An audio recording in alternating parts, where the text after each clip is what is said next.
होइन साथीभाइ यो सधैँभरि चाहिँ हाम्रो होम डिपार्टमेन्टको कुरा पनि कति चाहिँ सुन्नुपर्छ, कति चाहिँ सुन्नु हुँदैन है। किनभने चाहिँ आज बिहानको कुरा हो। अब घाम कस्तो चर्किरहेको छ, के छ तपाईँहरूलाई राम्रोसँग याद छ।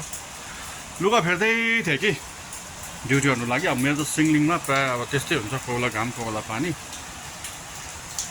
यो होम डिपार्टमेन्टले के भन्यो भने के हो जहिले यत्रो चर्को घाम, यस्तो टनटलापुर घाममा मान्छेको यहाँ छाला पोलेर उकेला जस्तो भइसक्यो।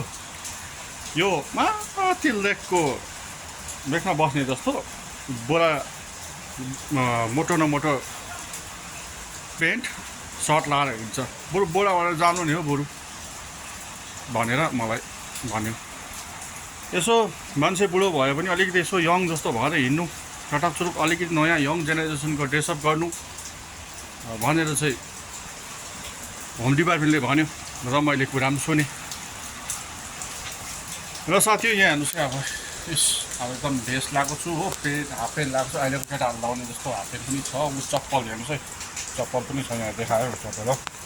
अलिक यङ जेनेरेसन स्टाइल पारेर यङ भएको जस्तो भएर आएको नि त।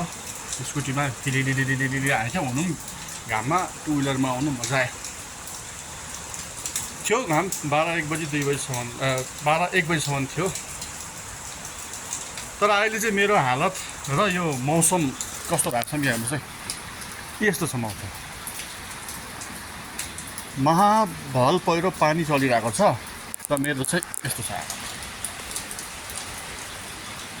र त्यही कारण भन्छु साथी हो, कति कुरा चाहिँ आफू पनि डिसाइड गर्नुपर्ने रहेछ। सबै घरको मान्छेको मात्रै कुरा सुन्नु नहुने रहेछ।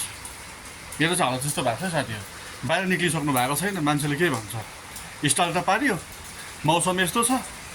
अब समयमा नसप्रेको बिग्रेको हिरोको स्टाइल चाहिँ यस्तै हुन्छ।